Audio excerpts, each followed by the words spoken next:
Oi, oi, gente! E aí, como é que vocês estão? Tudo bem? Por aqui tá tudo certo, estamos prontas para começar mais um Conexão Escola. Hoje quem está com a gente aqui no estúdio é a Sônia Facchini, diretora de ensino da Secretaria de Educação do Estado. Tudo bem, Sônia? Ai, tudo bem, um prazer estar aqui. Bom, o que a gente planejou para esse bate-papo de hoje? A gente vai falar sobre um curso preparatório gratuito para o Enem. A gente também vai falar dos NEPRs, que são núcleos que estão prestando atenção num assunto que está muito importante hoje, tem ganhado muita atenção, que é o bem-estar dentro das escolas, o apoio psicológico a professores e alunos. E deixa eu perguntar para vocês, já ouviram falar por acaso de SEDUP? Sabem o que é? Vou dar uma dica, tem a ver com curso técnico. E aí a Sônia está aqui, claro, para explicar tudo isso e muito mais para a gente, hoje nesse bate-papo aqui no Conexão Escola. Bom, Sônia, eu queria que tu começasse te apresentando um pouquinho para que os alunos que nos assistem, os pais, os professores, pudessem te conhecer melhor e a tua trajetória ligada à educação. Nossa, já são 32 anos que estou envolvida na área de educação, né? Minha formação é em letras, eu sou professora de língua portuguesa, fui servidora pública do município de Joinville durante mais de 30 anos, onde já encerrei lá o meu processo de percurso, né? Quando a gente fala parte de trabalho, então fui professora de sala de aula, fui diretora de políticas públicas dentro da Secretaria Municipal de Educação de lá, fui secretária lá de Educação, e acho que tudo isso fortaleceu para que estivesse hoje aqui, na posição hoje, junto ao governo, junto com o nosso secretário Simadon, a nossa secretária Patrícia, trazendo um pouquinho desse conhecimento adquirido por todo esse percurso profissional, aqui para a educação catarinense, agora falando de um estado, né? Uhum. Então, essa é a minha formação. Também fui professora universitária, dentro da área de pedagogia. Em 30 então, dá para fazer muita coisa, muita, né? E ainda dá tempo da gente fazer muito mais. Acho que é Com por certeza. isso que a gente está aqui. O amor à educação pulsa, então, estou aqui para isso.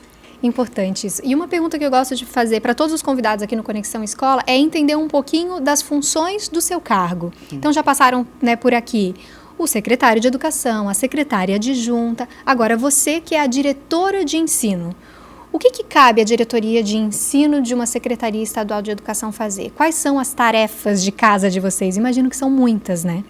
Com certeza, porque é na diretoria de ensino que a gente tem toda uma questão pedagógica a ser trabalhada, e aí a gente pensa que essa questão pedagógica a ser desenvolvida, ela tem que estar baseada no Plano Nacional de Educação, no Plano Estadual de Educação, nos programas que vêm do governo federal e próprios programas que o governo hoje pretende fazer para essa educação de qualidade chegar na ponta. Então, ali no ensino, a gente cuida desde a parte curricular, da parte de formação dos profissionais. É ali que a gente desenvolve ações como essa que a gente vai conversar depois sobre os NEPRs, né? A questão socioemocional é muito importante, e ter esses profissionais hoje na área da educação, auxiliando os nossos professores, os nossos gestores, auxiliando os pais e tendo essa atenção, esse olhar mais apurado ao estudante é importante. Então, isso tudo nasce ali da diretoria de ensino. A alimentação também está toda ligada à diretoria de ensino. Era o que eu ia perguntar, porque a gente fala de diretoria de ensino, a gente pensa justamente nessas questões didático-pedagógicas, conteúdo, mas a parte de alimentação, merenda nas escolas, que aumentou bastante a demanda com o novo ensino médio, ou seja, alunos passando mais tempo nas escolas, e também a questão do transporte, né, que é oferecido pelo Estado para que o aluno possa chegar até a escola, também passa por essa diretoria, né? Então não é só conteúdo, ainda tem mais essas questões, né? Exatamente. E todo aquele material que precisa chegar às mãos dos professores, nas unidades escolares, para ajudar nessa parte mesmo da aprendizagem do estudante. Então, quando você pensa em computadores, quando você pensa em materiais didáticos para biblioteca, livros, tudo isso nasce ali da diretoria de ensino. A alimentação é fundamental. Criança que não se alimenta não se desenvolve. Adolescente que não se alimenta bem não se desenvolve e também não aprende. Então, a gente tem esse trabalho dentro ali da minha diretoria, da diretoria de ensino, em que nós precisamos pensar nos cardápios específicos. Veja, inclusive quando nós atendemos populações indígenas, nós temos estudantes indígenas, estudantes quilombolas, que também têm uma alimentação específica. Então, o Programa Nacional da Alimentação Escolar, ele é desenvolvido junto ali na secretaria e na minha diretoria de ensino. São especificações muito importantes, porque essa alimentação tem que chegar com qualidade ao nosso estudante. E isso é feito ali a partir das demandas deste olhar que nós temos para cada unidade escolar, para a região em que se encontra, porque também é importante nós termos alimentos no cardápio, que são alimentos daquela região, porque existe uma aquisição de produtos que são feitos de agricultura familiar. Então, veja, a alimentação serve para os nossos estudantes, mas ele também tem a intenção de fomentar, dentro daquela região, a possibilidade de adquirir produtos para alimentação dos estudantes que sejam produzidos na sua região. Também é valorização. E esse conhecimento é muito importante e parte ali da diretoria de ensino. Bom, e vamos então para um dos principais tópicos desse nosso bate-papo, que, aliás, eu penso que muitos pais se preocupam, né, quando o filho já está chegando ali perto de prestar o vestibular. Muitas vezes podem achar que o seu filho não está tão preparado para enfrentar um vestibular quanto um aluno que às vezes está na rede privada. Mas o Estado vem trabalhando para oferecer cada vez e deixar esse aluno cada vez mais preparado para enfrentar o vestibular, o Enem, e o curso gratuito de preparo para o Enem é uma dessas ofertas, é um desses serviços. E aí eu queria que você explicasse, né? Quem que pode ter acesso ao curso do Enem gratuito? Como que funciona? Como faz para se inscrever? Que formato que ele tem? Pensando justamente nesta avaliação que se encontra do Enem, os nossos estudantes, às vezes, costumam se colocar que tem algumas diferenças entre as redes públicas e redes privadas. Nós que estamos tanto tempo na área da educação, eu sempre valorizo muito a educação pública. Essa preocupação sempre foi feita pelos nossos profissionais, pelos professores. Então, tudo aquilo que possa ser acessado além daquilo trabalhado na escola, a gente, enquanto educação pública, procura fomentar. E esta é uma das grandes oportunidades. Os nossos estudantes, como qualquer estudante de Santa Catarina, ele pode estar acessando pelo portal do Enem gratuito e fazendo ali o seu plano de estudos. O que acontece? Nós, enquanto Estado, com esta grande parceria, nós fomentamos isso na escola. Então, hoje, os nossos professores que trabalham com os alunos do primeiro, do segundo e do terceiro ano do ensino médio, até mesmo com os nonos anos, ele costuma entrar nesta plataforma e explicar ali para o seu aluno que ele tem ali uma possibilidade de fazer um plano de estudos. E por disciplina, ele encontra ali explicações sobre o conteúdo, ele encontra vídeos, que são vídeos que às vezes têm 5 minutos, 7 minutos, 10 minutos, tudo depende daquilo que está sendo explanado por aquele profissional que está ali aplicando, né, e falando um pouquinho sobre essas habilidades e competências que o aluno precisa compreender em determinados conteúdos, porque isso vai favorecer a ele fazer esta prova, né, e ao mesmo tempo ter aqui um bom conhecimento para poder exercer aí, dentro no momento da redação, ter mais subsídios, né? Ter mais repertório para poder estar escrevendo sobre isso. Inclusive, ali nós temos específico algo da redação. Era o que eu ia perguntar, porque a redação é um dos temas mais, né, uma das matérias mais temidas no Enem, né? E o tema do Enem sempre é aguardado com muita expectativa. Qual foi o tema da redação desse ano? Porque ele está muito conectado ao contexto, né, a algum tema muito atual, né? E como que numa plataforma que oferece vídeos de matemática ou vídeos de conteúdo multidisciplinar vai capacitar o aluno para a redação? Tem como ele escrever uma redação, ser avaliado? Isso seria muito legal poder ter um feedback, né? E tem isso? Tem isso sim. Então, nós temos simulados que são propostos e, dependendo de cada tema trabalhado ali junto com uma redação, e principalmente como é que eu desenvolvo os parágrafos específicos para essa redação, e a gente vê que é um processo dissertativo que o aluno precisa fazer, a plataforma oferece isso. Então, ele também tem espaços que ele produz isso, ele produz a sua redação e ele vai receber depois um feedback de como essa redação foi construída e quais são os pontos de atenção que ele precisa estar focado para que a sua redação tenha, então, uma pontuação melhor quando ele realizar isto ali, né, no dia da prova. E também procura os temas que são mais atuais de atenção que esse aluno precisa ter. Nós temos aí, né, a partir de falar dos objetivos de desenvolvimento sustentável, tão importante que vai em todas as áreas. Como é que a gente conversa com os estudantes, como é que a gente pode fazer com que eles acessem conteúdos a mais para ter aí ideias para a sua escrita da redação. E esse é o momento que a plataforma oferta. E hoje a gente diz o quanto isso é importante, porque além de ter o seu professor, e muitos deles depois, nossa, eu recebi esse feedback, professora, como é que eu melhoro ainda mais, além daquilo que a plataforma está me ofertando, mas eu, enquanto, né, estudante em sala de aula, o professor pode estar trabalhando com eles. Então, ele serve não só para o aluno, mas também para o professor, que os temas trabalhados ali ajudam a ele fazer um bom planejamento da sua aula e focar aí no que o aluno precisa para desenvolver a sua redação. Para a gente divulgar aqui também, qual é o site certinho que tem que digitar? Basta entrar lá, digitar cursoenemgratuito.com.br, se cadastrar, faz ali a sua trilha de aprofundamento desejada e inicie. Plano de estudos pronto. Certo. E vamos falar então agora dos SEDUPs, né?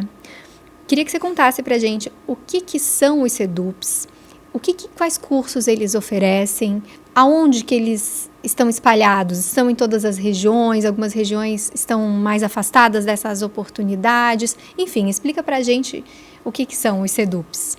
Bom, os SEDUPs são os nossos centros de educação profissional.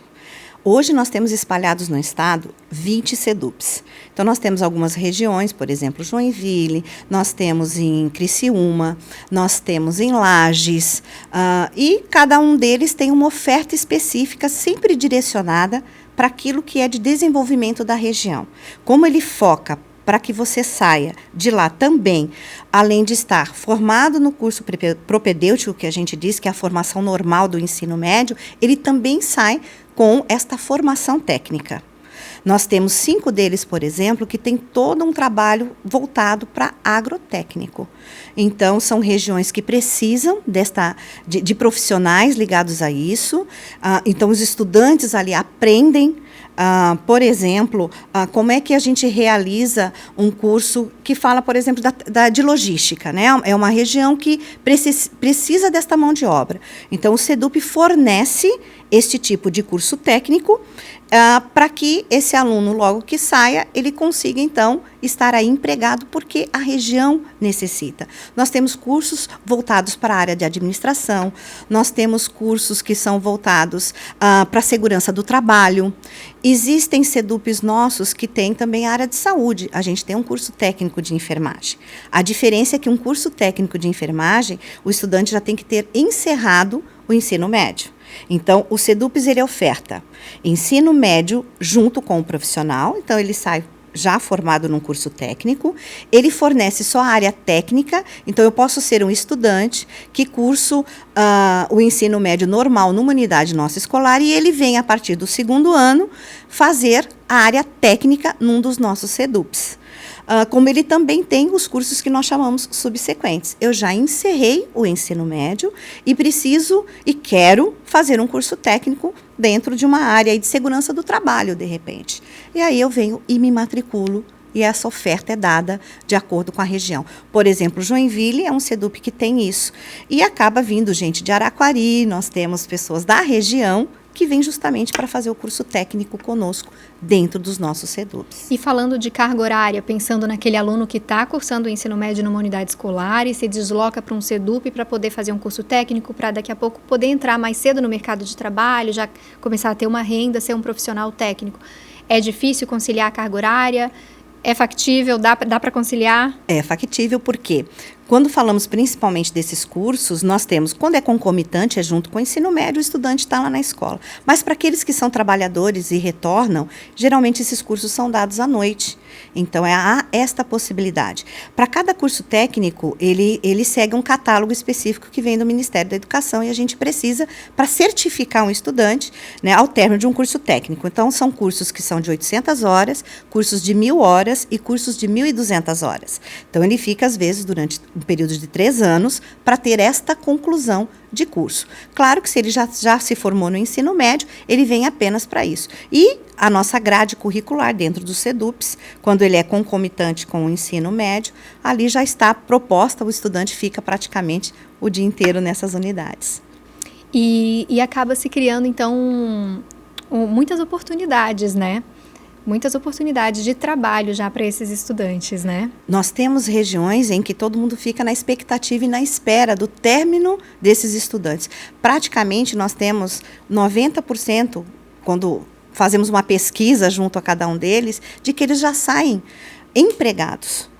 Regiões nossas precisam de estudantes, né, dessa mão de obra e, portanto, focam principalmente nos nossos SEDUPs, porque sabe da formação e da qualificação que é dada por cada um deles. Então, isso é muito importante. Isto valoriza cada vez mais o empreendimento que a Secretaria de Educação precisa de ter nesses grandes centros, porque faz com que eles não saiam da sua região, executam ali o trabalho e também podem seguir, a partir daí, uma universidade já bem mais focada. Eu acabo indo para um curso mais focado. Cursos de edificações, por exemplo, como desses, partem depois para uma área da engenharia. Sim, fortalecendo a vocação daquela região do estado, né? Já que o estado é tão rico com diferentes vocações nas suas diferentes regiões, né? Então acaba que já desde cedo já ajuda também a fortalecer. E como a gente sai muito cedo do ensino médio, né? Se você já tem pelo menos um direcionamento, você já passou por um curso técnico, você já percebe qual é a linha de trabalho, por onde você quer seguir o restante dos seus estudos. Então isso facilita muito. Nós temos os cursos de magistério também que são propostos. Eu que fui professora da área de pedagogia, sei a diferença que era dos estudantes que chegavam já com curso técnico de magistério dentro da área da pedagogia e aqueles que infelizmente não tiveram isso. A qualificação fica melhor para esses estudantes. Então, que bom a gente ter isso no estado. É importante divulgarmos, é importante que a comunidade toda conheça e que façam as visitas. As portas estão sempre abertas para que qualquer pessoa conheça junto com os nossos profissionais, com os gestores dessas unidades, né? E entenda o quanto nós estamos preocupados e trabalhando muito a favor dessa educação de qualidade. Muito tem se falado sobre saúde mental e esse, claro, é um tema muito importante também para alunos, professores e pais, né, dentro da escola. A gente sabe que o estado tem os NEPRs, que são núcleos que olham para isso, para esse apoio psicológico. Mas eu queria entender na prática mesmo como que ele funciona. Ele está bem perto das escolas, ele está nas regionais, ele já está dentro das escolas e que ações exatamente são desenvolvidas para garantir para ter esse acompanhamento da saúde mental na escola, dos alunos, né? Enfim, queria entender um pouquinho melhor. Bom, as escolas possuem, né, especialistas que nós colocamos, né, nós dizemos que são os especialistas junto com a gestão escolar, que exercem a questão da supervisão e também da orientação. Principalmente o profissional que cuida da parte da orientação educacional na escola é aquele que faz a ponte da ligação entre as questões dos estudantes, como é que ele está na sua aprendizagem, qual é essa relação com família, é o que faz o atendimento dos pais, que ajuda toda numa reorganização deste estudante para que ele consiga, ao término, né, de cada ano, ele conseguisse ter a sua aprovação. Então, tem que ter essa rede de proteção conjuntas. Então, isso a escola sempre teve. No momento pandêmico e pós, né, pandemia, se percebeu justamente que a saúde mental, o isolamento foi algo muito gritante e importante para que a gente entenda como é que esse estudante voltou para a unidade escolar.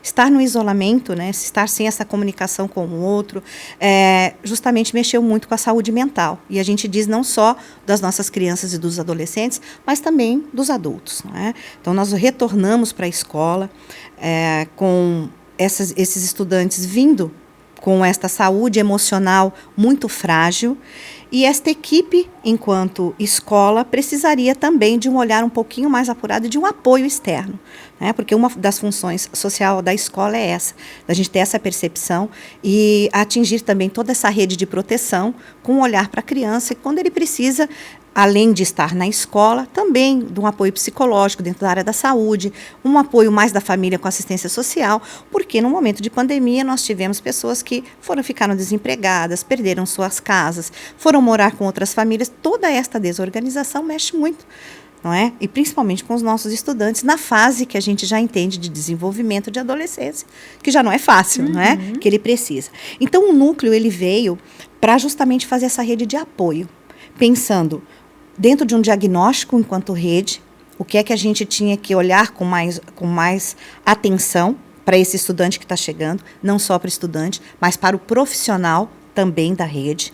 E eles estão em todas as nossas regionais, depende aí do número de municípios que essa regional atende. A gente tem mais de um profissional da área de psicologia, da área da assistência social, trabalhando ali para promover o quê? Formação, promover aí processos de palestras nas nossas unidades escolares, momentos em que eles estão também em conjunto na escola e a partir do diagnóstico que a escola nos traz, uma conversa com esses profissionais, uma conversa com os pais. E aí eles também que nos auxiliam para cada caso de uma violência um pouco além né, percebida de como é que eu consigo fazer a rede de proteção agir com maior rapidez. E então, de uma forma preventiva, né? Isto. Atenta já. Isto. Então, ele planeja, né, ele participa de toda a parte de formação conjunta que a gente tem dentro das unidades escolares e também na promoção de formação para esses profissionais da área da escola e também promove para os pais e para a comunidade. Então, é um núcleo que veio de extrema importância, algo que a educação sempre primava, né, para a gente ter profissionais, porque nós, enquanto professores, a nossa formação, ela ainda é uma formação muito voltada para o olhar da aprendizagem do estudante. Trabalhar com as questões socioemocional é algo que vem de maneira transversal no trabalho de um profissional, do professor. Então, quando ele tem esse auxílio de uma pessoa que é especialista na área, como é o caso da psicologia, isso nos ajuda muito. Então, é este olhar que o NEPRI vem. Então, toda e qualquer situação de bullying, que é o que mais acontece na escola, ainda é do nosso indicador, que esse NEPRI também levanta os casos da unidade escolar. E, diante disso, qual é a promoção para aqueles estudantes, o que a gente precisa fortalecer no respeito, não só dele, mas do outro. Em relação a isso, é todo esse órgão junto conosco que faz. E nós temos esse núcleo também dentro da Secretaria de Educação aqui do Estado. Então, nós temos na central e temos em cada uma das regionais. E é esse o grande trabalho feito por este núcleo, por este grupo. Um trabalho bem completo, bem abrangente. Sim. E, Sônia, você falando de pandemia e relacionando com saúde mental, me lembra também da pandemia com a capacidade de aprendizagem ou o comprometimento que ela causou na aprendizagem, principalmente no ensino fundamental, né? Ou seja, os anos iniciais ali do ensino fundamental. Passada a pandemia, retomada as aulas presenciais, o Estado fez uma fotografia, um diagnóstico para ver se aqueles alunos tiveram de fato algum comprometimento na aprendizagem que foi por algum tempo, né? Por bastante tempo à distância. Foi-se identificado de fato esse comprometimento, que algumas disciplinas tiveram maior dificuldade de retenção, de aprendizado, e tem sido feito alguma coisa para reverter isso? O foco sempre foi esse, né? A gente já faz uma avaliação diagnóstica anualmente. Então, o profissional, né, o professor já tem este hábito, até para que cada turma que ele recebe no seu primeiro ano, né, em que ele trabalha com aquela turma, já para saber como é que ele precisa direcionar o seu planejamento. Claro que a pandemia fez com que esse diagnóstico fosse muito mais apurado, o nosso olhar fosse muito mais voltado para essas crianças. Imagine, uma criança que saiu da educação infantil e entrou num primeiro ano e ficou totalmente isolado num trabalho, né, híbrido, que nós falávamos na época, de atendimento, e num processo de formação de alfabetização, voltando depois presencialmente, logo 2 anos de afastamento, com certeza a gente percebeu, são alunos do terceiro ano, com grandes dificuldades na alfabetização e que precisa passar por um processo e um olhar em toda a recomposição da aprendizagem a ser feita. Então, este é um processo que a rede fez, continua, tanto que esse ano nós estamos com formação específica para os profissionais da área da educação de língua portuguesa e de matemática. Num primeiro momento foi feito para os anos iniciais e agora então a gente está para o ensino fundamental 2, que é aquele que está no 6º, né, ao 9º ano, e do ensino médio, porque também esses anos em separado refletiu também aquilo que esperava um aluno que estava chegando no 7º ano, por exemplo, ele era aquele nosso aluno que estava lá saindo do 4º e do 5º ano.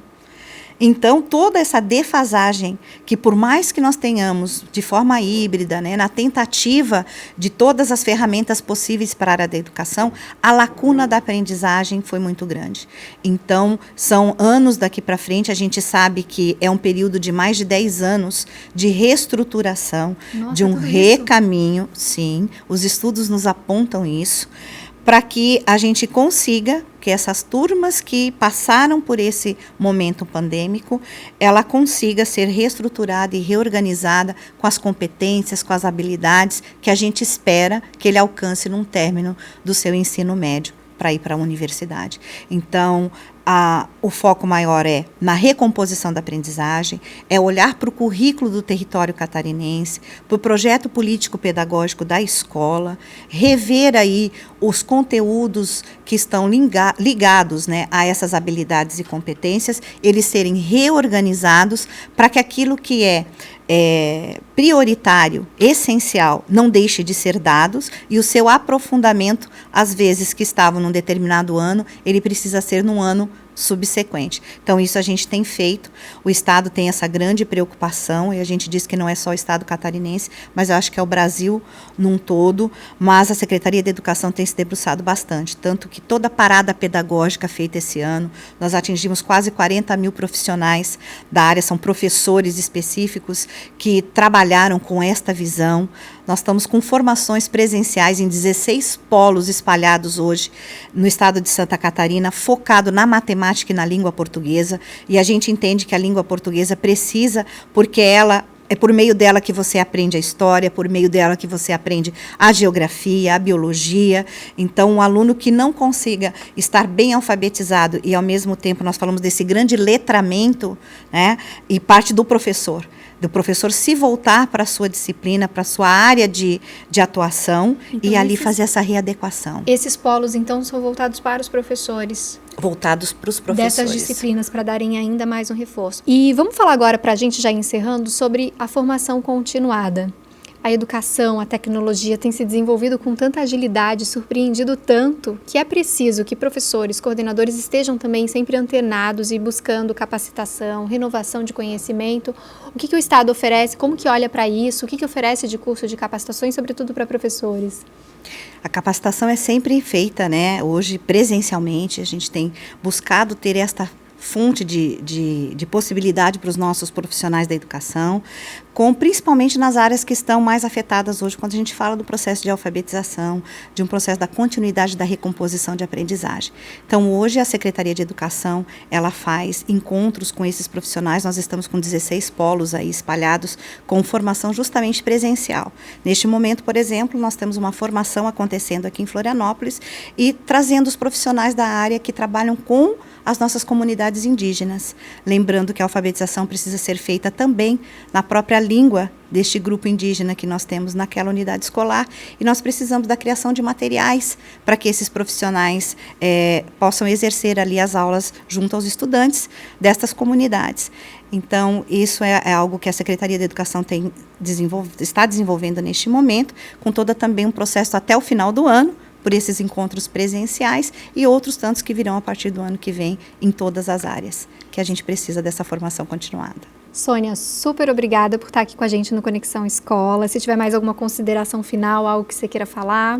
Não, eu que agradeço, né, e que vocês possam conhecer as nossas unidades escolares. Nós tivemos neste momento uma grande feira de tecnologia que está acontecendo nas regionais. Em breve a gente tem esta estadual e lá vocês vão poder ver o trabalho maravilhoso que é uma educação pública de qualidade sendo entregue para todos aqui catarinenses. Então, muito obrigada. Obrigada, Sônia. Bom, e se você curtiu esse conteúdo, tem que acessar o educação.nsctotal.com.br, porque tem muito mais lá. A gente já conversou aqui com o secretário de Educação, com a secretária adjunta, uma oportunidade tanto para conhecer quem cuida da educação aqui em Santa Catarina. Conecte-se à excelência, conecte-se à educação, Conexão Escola.